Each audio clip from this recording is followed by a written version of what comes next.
ինքը նաև խմբակցության անունից ելույթ ունի։ Հա, խնդիր չկա։ Չար նախանձ, էլի։ Պարոն Խաչատրյան, դուք ինչի մտակ ես խոսակցության մեջ։ Խնդրեմ, պարոն Ալեքսանյան, համեցեք։ Շնորհակալություն ազգային ժողովի մեծագույն նախագահ, հարգելի գործընկերներ, սիրելի Հայաստան դաշինք։ Հարգելի գործընկերներ, ես ճիշտ եմ հասկանում, որ դուք քաղաքականությունից դուրս եկեք, ձեզ ասել են դուք դուրս եկեք քաղաքականությունից։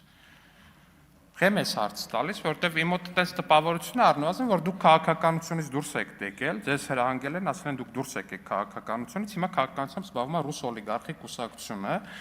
ըստ երևույթին գնահատելով ձեր անցողիկ շեմը հաղթահարելու շատ ցածր շանսերը, որովհետև առնվազն ձեր քաղաքական պասիվությունը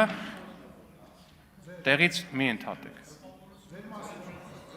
Առավել եւս ուրեմն մի խոսեք տեղից, երբ որ ես այս տեղից խոսում եմ, խոսելու բան ունեք, գնացեք ուրիշ տեղերից։ Ես կորոշեմ ինչի մասին եմ խոսում։ Դուք չեք կարող որոշեք, ես ինչի մասին խոսեմ։ Նախազգուշացում ձեզ։ Կգնաք Ռոբերտ Քոչարյանին, կասեք ինչի մասին ինքը խոսա։ Պարոն Ալեքսանյանի րոպեները վերականգնեք, խնդրում։ Նորից, խնդրեմ, պարոն Ալեքսանյան։ Շնորհակալություն։